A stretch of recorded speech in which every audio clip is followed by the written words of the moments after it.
Sir, जिस तरह से मणिपुर की घटना थमने का नाम नहीं ले रही है और लगातार वहाँ से अभी भी बालिश की खबरें आ रही हैं, क्या कहेंगे सर इस पर?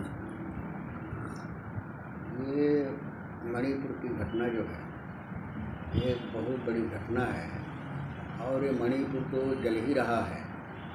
इस घटना से समूचे विश्व की मानवता हिल गई। आज ऐसा लगता है मणिपुर को देख करके वो भारत का अंग नहीं है।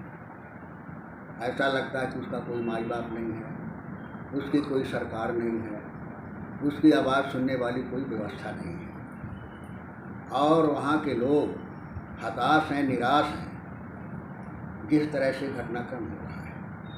और सरकार मूक दर्शक बन करके बैठी है और एक दिन दो दिन की घटना नहीं है, लगातार 3 महीने से इस तरह की घटनाएं वहाँ घट रही हैं। लोगों की हत्याएं हो रही हैं, बच्चों को नहीं बख्शा जा रहा है, महिलाओं को नहीं बख्शा जा रहा है। बेटी बचाओ बेटी पढ़ाओ का सरकार नारा देती है और उन बेटियों के साथ में कितना बड़ा जुल्म हो रहा है, किस तरह से उनकी इज्जत तार तार की जा रही है, नंगा उनको घुमाया जा रहा है।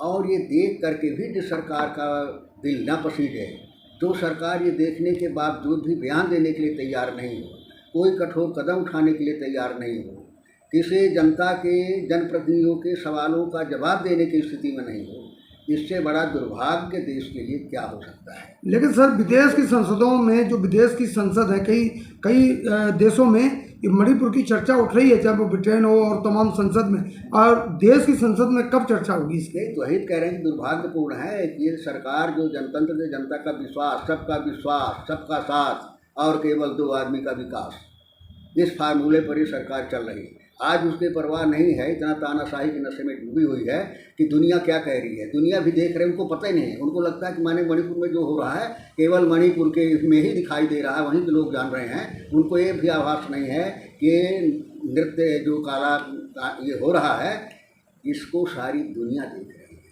और सारी दुनिया में जहाँ भी मानवता माने नाम मात्र की मानवता जिस हृदय में बसी होगी, उसका हृदय द्रवित होगा, वो दुखी है, पीड़ित है। ये सारी मानवता के लिए कलंक की बात है, कोई एक प्रदेश की बात नहीं है और ये सारे देश के लिए चुनौती, सारे देश के इज्जत का सवाल है। और ऐसे उसमें प्रधानमंत्री नहीं बोल रहे हैं, सदन में नहीं आ रहे हैं, सारा विपक्ष जिसको जनता चुनती है उसका भी दायित्व होता है कि जनता की आवाज़ को उठाए। गलत सही हो सकता तो सरकार का निर्णय है, एक्शन क्या लेती नहीं लेती सरकार का निर्णय है, लेकिन ये तो मौलिक अधिकार है जनता का, जनप्रतिनिधियों का, कि अपनी आवाज़ को उठाने का।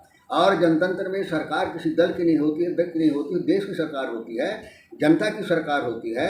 तो देश का जो प्रश्न आता है उस प्रश्न का उत्तर देना, उनकी समस्याओं का समाधान करना, ये सरकार का दायित्व है। लेकिन ये सरकार अपने दायित्व से विमुख हो गई है। लेकिन सर, जिस तरह से संजय सिंह ने आवाज़ उठाई थी, उनको निलंबित कर दिया गया, किस तरह देखते हो उसको? वही कह रहे हैं कि तानाशाही की पराकाष्ठा है। भाई, संविधान जो हमें अधिकार देता है, प्रजातंत्र अधिकार, इसी अधिकार के लिए हमारे पूर्वजों ने सीने पर गोलियां खाई थी। इसी व्यवस्था के लिए हमारे पूर्वजों ने हंसते हंसते फांसी के फंदे पर झूले थे। उन्होंने अपना वर्तमान कुर्बान कर दिया हमें आप सबको भविष्य देने के लिए। और उनके कुर्बानी के देश में जो है इस तरह का हो कि आवाज़ न सुनी जाए, बोलने का अधिकार न हो, वो प्रोसीडिंग में ना आए, माइक बंद कर दिया जाए और इसके बाद आवाज़ उठाए कि 100 सदस्य निलंबित कर दिया जाए। ये कहाँ का प्रजातंत्र है? तो तानाशाही की पराकाष्ठा है जो मोदी जी कर रहे हैं। देश के लिए अच्छा नहीं है, देश के भविष्य के लिए अच्छा नहीं है, इंसानियत और मानवता के लिए अच्छा नहीं है। अविश्वास प्रस्ताव की बात चल रही है। अविश्वास प्रस्ताव एक प्रक्रिया है, प्रक्रिया के आधार पर विपक्ष जब ऐसी कोई बात आती है विश्वास प्रस्ताव लाता है। लेकिन सरकार जब तानाशाही के नशे में डूबी हो तो उसके लिए कोई मायने नहीं रखता है। उसको ऐसा लगता है कि जो हम कह रहे हैं वही सच है, जो हम कर रहे हैं वही सच है, इसके अलावा कुछ दुनिया में है ही नहीं, न कोई संविधान है न कानून है। तो ऐसा उनको लगने लगा है। तो विश्वास आए, चर्चा करें, हम लोग आवाज़ उठाते हैं, लेकिन सुनी कहाँ जाती, कार्रवाई भी कहाँ आती। गोदी मीडिया साथ में है तो उनकी महिमा मनन करती रहती है। लेकिन सर, जिस तरह कहा जा रहा है कि विदेशों में डंका बज रहा है, विश्व गुरु बन रहा है भारत, अब जो इस तरह की खबरें जा रही हैं हमारे देश की, इससे क्या फर्क पड़ेगा? कोई डंका नहीं बज रहा, डंका बज रहा है इनकी हकीकत की पोल जो है सारी दुनिया में खुल गई है। अब सारे देश के, दुनिया के देश भी समझने लगे कि मोदी नौटंकी के अलावा कुछ नहीं, यथार्थ कुछ नहीं है, ये डफोर शंख है, केवल कहना जानता है, करना नहीं जानता है। तो मोदी का चरित्र विश्व में उजागर हो गया है और इतिहास साबित करेगा कि मोदी जैसा कमज़ोर प्रधानमंत्री जो है आज तक हिंदुस्तान को नहीं मिला। अच्छा सर, एक सवाल और है, जिस तरह इंडिया बनाम एनडीए, तो वो कह रहे हैं कि इंडिया जो है विदेशी शब्द है, मुजाहिदीन से जुड़ा हुआ है, ईस्ट इंडिया कंपनी से जुड़ा हुआ शब्द है, तमाम चर्चा हो रही है। देखिए ऐसा है कि वही है कि अपने पैर में कुल्हाड़ी मारना। तो ये मोदी जी जो कह रहे हैं, पता नहीं किसके खिलाफ कह रहे हैं। ये मोदी जी अपने खिलाफ कह रहे हैं। आप इंडिया की बात करते हैं, विश्लेषण भी इंडिया करते हैं। मेक इन इंडिया कौन सी इंडिया है, स्टार्टअप इंडिया कौन सी इंडिया है। आप किस इंडिया के प्रधानमंत्री हो? जिस इंडिया के प्रधानमंत्री नरेंद्र मोदी हैं उसे इंडिया को बता दें कि अंग्रेजों की इंडिया उसी को बता दें और कोई दूसरी इंडिया। तो इससे बड़ी हास्यास्पद क्या बात हो सकती है कि जिस के प्रधानमंत्री बने बैठे हो उसी को आप कह रहे हो, उसका इंटरप्रिटेशन आप कर रहे हो। तो क्या रहेगा सर, 2024 आने वाला है, तैयारी चल रही है काफ़ी। 2024 में ये आंधी, जिसे गांव में कहते हैं आंधी आई है, बड़ेवर आया है, और वो बड़ेवर 3 मिनट के लिए आता है, थोड़े समय के लिए, फिर पता नहीं विलीन हो जाता है। तो उसी तरह से मोदी का हाल होगा, समझे ना। गुणगान चाहे जितना दुनिया में डंका पिटवा लें, चाहे जनता के पैसे जितना बड़ा विज्ञापन करवा लें, 2 दिन मीडिया के माध्यम से प्रचार करा लें, लेकिन अब इनका चरित्र जनता के सामने आ गया है। अब इस देश की गरीब समझ गई है और इनका वही हाल होगा कि बुरी से बुरी पराजय मोदी जी की 2024 में होने वाली है। लेकिन सर ये भी कहा जा रहा है कि उनके पास 38 दल हैं, आपके पास मात्र 26 दल है। नहीं तो यही तो खेल करते हैं वो, यही दुनिया को गुमराह करते भी दुनिया समझ गई है कि गिनती बढ़ा दो। जिसका रजिस्ट्रेशन है, कभी चुनाव नहीं लड़ा, वो भी माने उनके साथ में है। जिसका एक सांसद नहीं होता भी उनके साथ में है। तो गिनती के 38 हैं। अरे 38 क्या जरूरत, अभी तो कहते थे मोदी सब पर भारी। मोदी अकेले, चाहे इंडिया में 25 दल हो चाहे 26 दल, क्या फ़र्क पड़ता है। मोदी तो अकेले सक्षम थे, लेकिन अब उससे काम नहीं चल रहा, तो संख्या बढ़ा रहे हैं, गिनती दिखा रहे हैं कि हमारे पास ज़्यादा है। तो उनका हमारे से गुफा है भी, जनता समझती है कि 38 कौन कौन तुम्हारे साथ में कौन।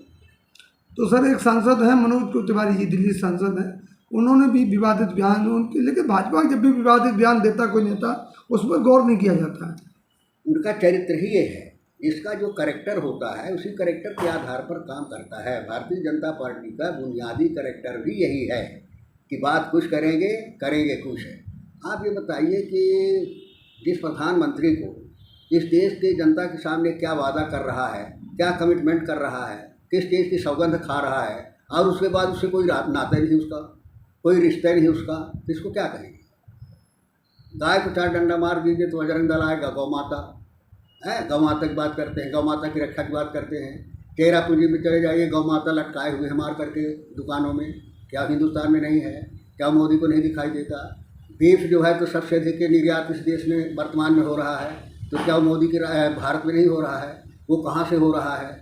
मोदी के सांसद कहते हैं कि हम तो बीफ खाते हैं, खाएंगे, खुले रूप से कहते हैं। तो क्या उनसे सवाल करते हैं कि जब माने गाय मारना पाप है तो गाय का गोमांस खाना भी पाप है, क्यों खाते हो? कोई एक्शन लिया क्या?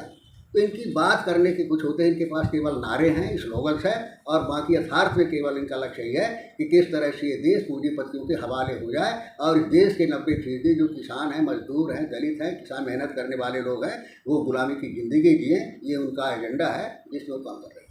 सर जो महिला बाल विकास मंत्री हैं या गोवा के प्रभारी हैं, मणिपुर के जो प्रभारी हैं समित पात्रा, और स्मृति ईरानी हैं जो महिला बाल विकास मंत्री हैं, मणिपुर की घटना पर अभी तक नहीं बोले सर।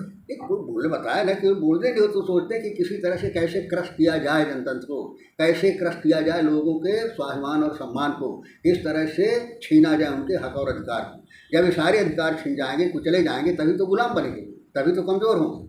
तो ये जनतंत्र को कमज़ोर करने के लिए नहीं, एक मुख्यमंत्री प्रधानमंत्री जो है अपने मुख्यमंत्री से पूछ नहीं सकता क्या क्यों घटनाएं हो रही हैं? क्या ये नहीं कह सकता कि इसको ख़त्म करो, क्यों नहीं हो रही है? अगर आपके बस में नहीं है तो बताओ, केंद्र सहायता करे, मिलिट्री फोर्स आए और कुछ आए, तो कुछ भी नहीं। जैसे एक सामान्य घटना होती है, सामान्य घटना की तरह, हाँ ठीक है देखेंगे, जांच कराएंगे, जो होगा कार्रवाई होगी। ये कौन सा बयान है इस तरह की घटना हो? लेकिन सर मणिपुर के सीएम ने कहा था कि ऐसी बहुत सारी घटनाएं हैं। हाँ, वही कह रहे हैं कि माने इनको जो है, एक कहीं चोरी की घटना हो जाए, एक कहीं मान लो कि हत्या हो जाए, तो वो एक हत्या की तुलना क्या आप इतने बड़े नरसंहार से करोगे? तो वो तो किसी बात को जो है, छोटी बात को ले करके बतंगड़ बना करके वो सच्चाई को छिपाना चाहते हैं, दबाना चाहते हैं, डायल्यूट करना चाहते हैं, लेकिन ऐसा कम नहीं। तो सर ये बताइए, जिस तरह राहुल गांधी जी मणिपुर गए थे, उनको रोका गया था, तो क्या यही कारण था कि कहीं उनकी पोल ना खुल जाए इसीलिए रोका गया? यही तो करते हैं। राहुल जी ने जब यात्रा निकाली थी तब कोविड आ गया था।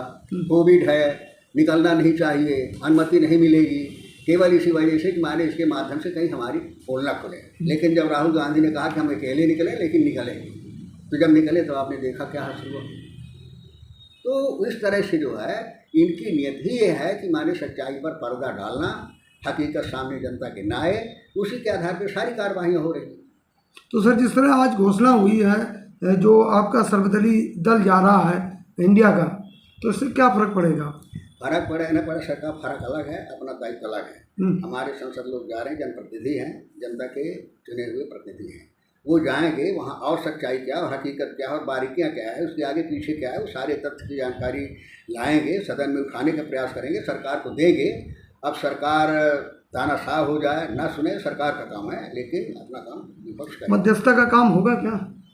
जिस तरह दो गुटों की झगड़ा वहाँ पर है। झगड़ा कोई नहीं, झगड़ा काहेगा, झगड़ा विचारों का है। दो समुदाय का नहीं, क्या इस पर समझौता होगा कि मोदी कहा कि हम हत्या करेंगे तो हम कहें कि हाँ ठीक है, समझौता इस बात का होगा। काहे समझौता होगा? कह रहे हो दो गुटों का झगड़ा है ना, गुटों का झगड़ा, कुकी और मैतई का। कुकी और मैतई दो समुदाय। ये झगड़े जो वहाँ समुदाय का है, ये झगड़े तो वहाँ बैठ करके निपटाना पड़ेगा ना, वहाँ के जनप्रतिनिधियों से जो उससे पीड़ित हैं, जो उससे दुखी हैं, जो उससे आहत हुए हैं, उनके बीच में बैठा जाएगा, उनसे चर्चा की जाएगी। जब उनके दर्द को समझोगे, उस दर्द के कारण को समझोगे, तब ना कुछ दवाई करोगे। तो करने के लिए सरकार पास समय नहीं है, सरकार उसको गंभीरता से लेती नहीं है, वहाँ जाने का समय नहीं है, बात करने का समय नहीं है, इसीलिए चल रहा है। क्या सवाल सबसे बड़ा सर ये लोग कर रहे हैं, आज विपक्ष पूरा सवाल कर रहा है कि मोदी जी बोल क्यों नहीं रहे? नहीं तो वही तो कह रहे हैं, क्या करे विपक्ष, इसके अलावा कर क्या सकता है? सवाल कर रहा है, मोदी बोलने के लिए तैयार नहीं, दुनिया भर की बातें करेंगे, मन की बात करेंगे, मन की बात सुनाएंगे, लेकिन गरीब के दिलों में क्या बीत रहा है उसको सुनने का उनके पास समय नहीं है, उसको सुनना नहीं चाहते, केवल अपनी बात सुनाना चाहते हैं। मन की बात करेंगे और उसमें करोड़ों रुपए हिंदुस्तान के गरीब जनता का पैसा खर्च होता है एक मन की बात में, तो वो करने के लिए तैयार है, लेकिन गरीब के मन का दुख देखने के लिए, सुनने के लिए तैयार नहीं। तो सर क्या कहेंगे मणिपुर के लोगों से, किस तरह का संयम बनाएं? मणिपुर के लोग ये कहते हैं कि माने संयम बना करके रखें, संयम बरतना चाहिए और उसका कोई न कोई समाधान निकलेगा। आज नहीं निकलेगा, कल निकलेगा, लेकिन उसका परिणाम अच्छा आएगा और उसकी कुर्बानी सरकार को देनी पड़ेगी।